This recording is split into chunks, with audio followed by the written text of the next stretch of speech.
Amateurs d'histoire, amateurs d'une histoire accessible, racontée avec talent, venez nous rejoindre sur ce plateau fantastique en l'honneur notamment des 10 ans de la collection Texto. Je reçois pour vous faire découvrir ou redécouvrir cette collection son créateur, Jean-Claude Zilberstein. Jean-Claude Zilberstein, vous avez longtemps travaillé dans l'édition chez Christian Bourgois, mais aussi chez 10-18, où vous dirigiez la collection Domaines étrangers, avant de fonder Texto, qui a pour slogan « Le goût de l'histoire ». Pour donner le goût de l'histoire, il y a aussi Virginie Giraud. Et c'était une suite logique, car Virginie Giraud, vous êtes docteur en histoire, et plus particulièrement spécialisée sur l'Antiquité et la sexualité à l'époque. Surtout, messieurs, dames, saviez-vous que certains tabous sexuels sont restés en place depuis la Rome antique? Lâchez vos romans érotiques et venez découvrir les dessous de l'histoire, croustillant grâce au livre de Virginie Giraud. J'avais une première question pour vous, Jean-Claude Zilberstein.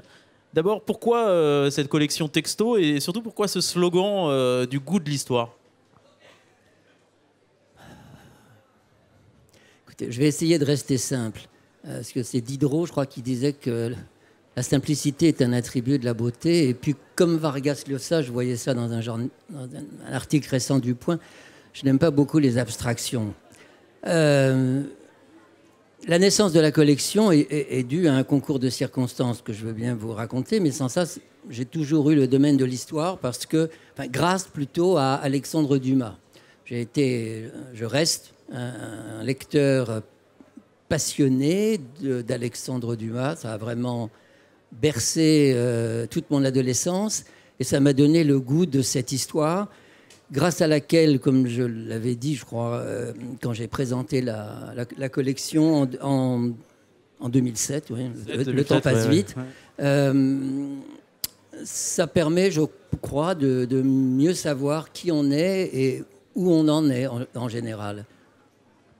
Alors justement, qui on en est, où on en est en général, c'est une bonne transition parce que Virginie Giraud, en lisant notamment votre livre qui s'appelle « Les femmes et le sexe dans la Rome antique », on se rend compte que les tabous sont très anciens et sont toujours d'actualité. Vous parlez notamment du cunnilingus qui était, écrivez-vous, une pratique ignominieuse. Est-ce que vous pouvez nous raconter comment ces tabous sont nés et comment ils ont perduré dans l'histoire? Alors dans l'Antiquité, la sexualité était une souillure. Et puis finalement, les choses n'ont pas changé tant que ça. On se méfie encore des gens qui ont une sexualité un peu trop libre. Et donc effectivement, on a vu les pratiques sexuelles comme des choses un peu dangereuses, à pas toutes placées selon la même importance. Donc le but principal de la sexualité dans l'Antiquité, c'était quand même d'avoir des enfants. Donc les pratiques classiques sont jugées tout à fait normales dans l'Antiquité. Et puis après, toutes les pratiques de la sphère érotique, les pratiques qui ne servent pas à avoir des enfants, sont vues avec un peu plus de suspicion. Donc normalement, cette ère érotique, c'est l'apanage des hommes et du monde des prostituées. Pour les femmes qui sont destinées à être des mères de famille, on réduit la sexualité au minimum à une sexualité procréative. Et donc, effectivement, le cunnilingus est vu comme quelque chose d'un peu délicat, parce que dans le monde antique, qui est une société patriarcale, patrilinéaire, où les hommes ont la prééminence sur les femmes, donc le plaisir sexuel est centré sur celui des hommes, sur le pénis. Et là, on a une sexualité sans pénis. C'est ça qui est assez dérangeant. Ça veut dire qu'un homme va mettre sa bouche, cet organe civique qui sert à faire de la politique, au service de la jouissance d'une femme, et donc unir sa bouche au sexe d'une femme. Et ça, c'est vu comme quelque chose de tout à fait dégoûtant aux yeux des Romains. C'est une pratique digne des chiens. Ça ne veut pas dire qu'elle n'était pas faite. Hein. Oui, tout à fait. Mais alors, est-ce que c'est un moyen pour vous, en racontant l'histoire, et puis ça fait le lien aussi avec la collection Texto, est-ce que le fait de raconter l'histoire, que ce soit l'histoire de la sexualité ou des idées politiques ou de que sais-je encore, est-ce que c'est aussi un moyen de parler du monde d'aujourd'hui, donc pour vous de parler de la sexualité d'aujourd'hui et de peut-être des tabous qui existent encore, et plus largement par rapport à la collection Texto, de témoigner à travers l'histoire des tas des choses qui ont lieu aujourd'hui?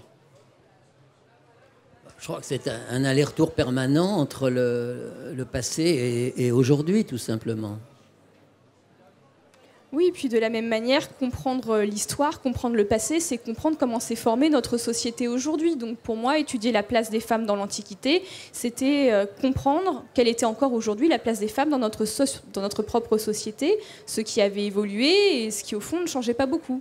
Alors, il y a justement sur la question des femmes et de la sexualité des femmes, il y a quand même beaucoup de littérature aujourd'hui autour de cette question, sur la représentation du clitoris qui commence à être mis dans les manuels scolaires.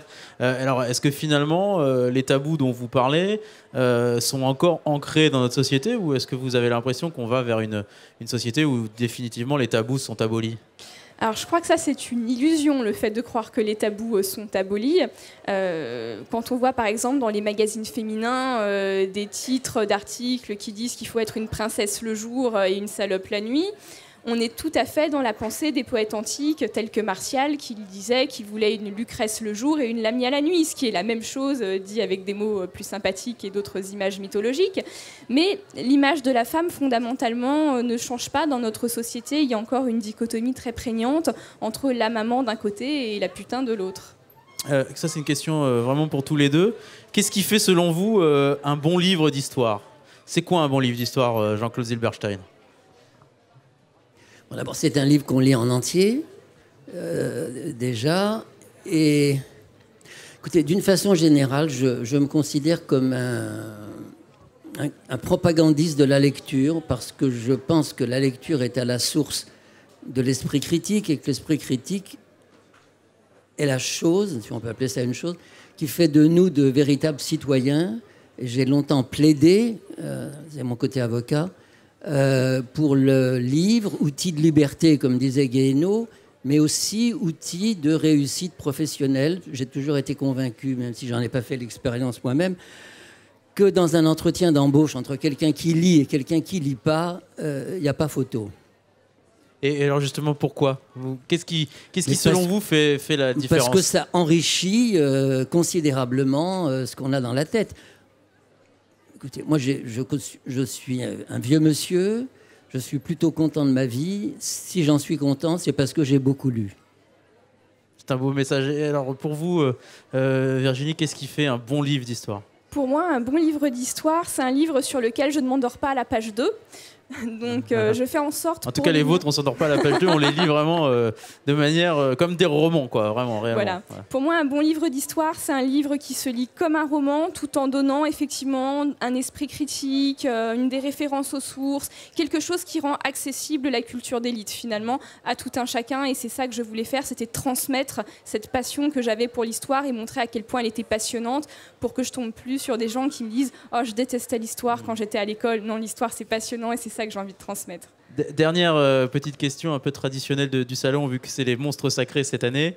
Quels sont quel est le personnage historique auquel vous vous référez, qui vous inspire et que vous aimez plus particulièrement ? Winston Churchill. Winston Churchill ? Ben, j'avoue que c'est Agrippine. D'ailleurs, je suis devenue sa biographe. C'est parce qu'elle me passionnait depuis des années. D'accord. Merci beaucoup à tous les deux. Vraiment, allez rencontrer Jean-Claude Zilberstein et Virginie Giraud. Vous allez passer des moments de lecture extraordinaires. Si vous aimez l'histoire, même si vous n'aimez pas l'histoire, vous allez vraiment vous régaler.